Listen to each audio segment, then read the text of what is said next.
Recitation 3 problems. Let's do it. Number 1, we have sequence to set. So remember, these are two interfaces, and we're given a data structure that implements sequence, and we want to use that data structure to implement set. So we can do all the things that sequence does. Remember, sequence could be a linked list, or a sorted array, or an unsorted array, but we don't care about the specific implementation. We just know we can do all the things that a sequence lets us do. And we want to be able to do all the things that a set requires us to do. Remember, think of set as something like a Python dictionary. So how do we do each of these things? Well, to build our set, we would basically build all our elements in the sequence. So we'd sort of call build in the sequence. To find the length of our set, well, we can just use the length of the sequence. Now for each of these, we can basically use calls in the sequence. And remember, we're not storing this efficiently, but we just have to be able to do these things. So as an example, what might you do for find k? Well, we're storing these elements in some sort of sequence. So what we can do, we kind of go through the sequence, and you could do that by calling iter seq. And then for each thing in the sequence, we can just check if that's the right key. And if so, we return that element. And that lets us find key. We can do similar things for insert and delete.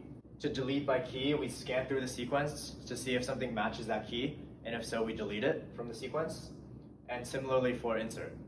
Finally, for find min, find max, find next, we can go through the sequence, check every element by its key, and find the maximum, minimum, and so on.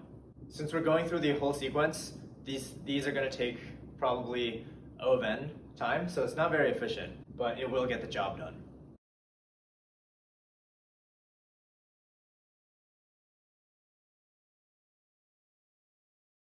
Number 2, we're given that insert last has amortized runtime of square root of n over n calls.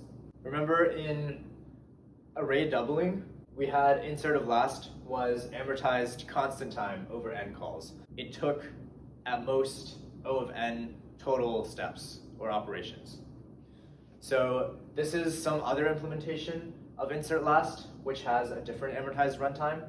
But as you guys remember from recitation and from the lecture, when something's amortized O of square root n over n calls, that means that if we do call insert last n separate times, each of these might take different runtimes. Maybe this one's super quick, takes one step, maybe this one's super quick, and so on. But maybe something here takes like O of n time, and maybe everything else takes O of 1. That means in total, this has to take, if it's theta of square root n over n calls, the total has to take theta of n times n to the 1/2, which is n to the 3/2.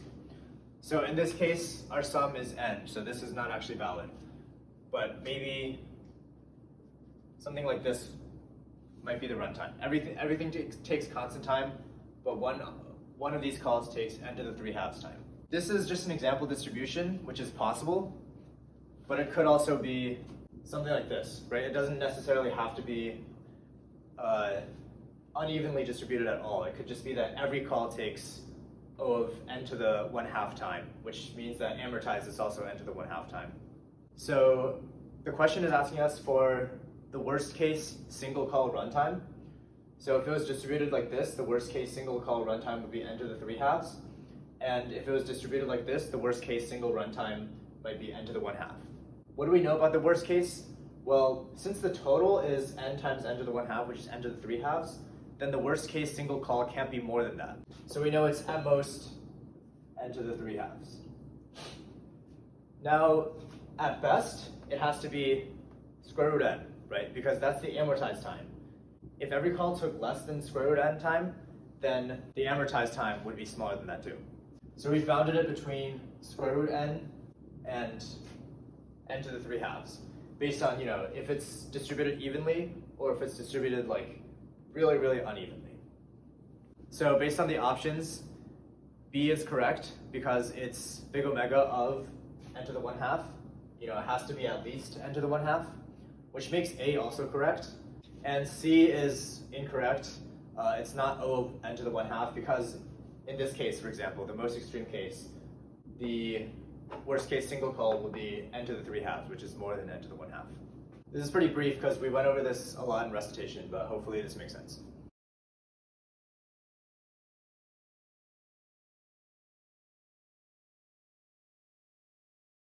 All right, finally number 3, we have this sort of like interface question where we want to do like all these operations in a specific runtime. What's a basic implementation that does something that's like sort of similar to this? Dynamic arrays are pretty similar to this, right? So if you have a dynamic array, how long does it take to initialize an empty one? Like this one's O of 1, which is good. If we want to set at or get at in a dynamic array, all we do is just look at that index and set or get, right? So we have O of 1. And if we wanted to append or delete last, this is going to be O of 1 amortized too, right? Because usually our array has the array doubling feature. So we usually have enough space to append last. So this is good too. But in our array implementation, we don't have any space before the first element, right? So this is bad. If we wanted to delete first, shift everything over, or insert first, we'd have to shift everything over this way. And this is O of n, which is not good. And also, if we were to do as list, well, maybe this also takes O of n, but really it's like, if you just return this dynamic array, it basically has all the elements as a list, right? So this is sort of like O of 1. But we're allowed to be a little bit worse with the as list. The question is, we want to get better at prepend and delete first. And as we sort of discussed in recitation, the idea is to use this sort of extra space, but for both at the beginning and the end. So our implementation could look like a dynamic array that has extra space before and after, or as you guys did, it could be split into 2 arrays. So essentially, to keep track of an array, like 1, 2, 3, 4, instead we use 2 dynamic arrays. One that represents the front of the array and one that represents the back of the array. And we'll keep track of both the length of the front and the back. So now let's go through these operations.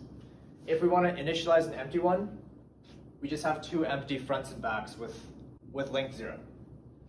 If we want to set or get at, then it depends on what the index is. If we want to set at index 3, for example, we look at the length of front, and since it's less than 3, we know that the actual third element is in back, right? So then we do 3 minus the length, index 1, and check the third element, which is the first element of the back array, and get or set that element. Now prepend and append are better, right? Because now, if we wanted to prepend, we could just prepend to the front. Remember that this is the front half of the array backwards. So if we wanted to prepend 0, we could add it here, and then array double if we need to, which is O of 1 amortized. We'd also have to increase the length, and same thing for append last or delete last. There is a small quirk that if you delete last and then you delete last again, then the back array is empty, and then if you delete last again, you'd have to delete the last element up front. So think a little bit about what you might do in that situation. The answer is that if you deleted last twice and you only had front, then we could do basically split our one array into 2 arrays. So if we deleted both of these, we'd split front, which has 3 elements, now into a new front and a new back. And you can analyze the amortized cost of that. It's still going to be O of 1. Finally, now we can use as list, right? Because we can't just return front and back, because we just have these 2 arrays that aren't in order. But what we can do is initialize a new array of length, the length of front plus the length of back, and then go backwards from front and loop through back, adding each element as we go, and return the actual in-ordered list. If we have two dynamic arrays, we now have this, and we've made this O of 1 amortized. So we're done.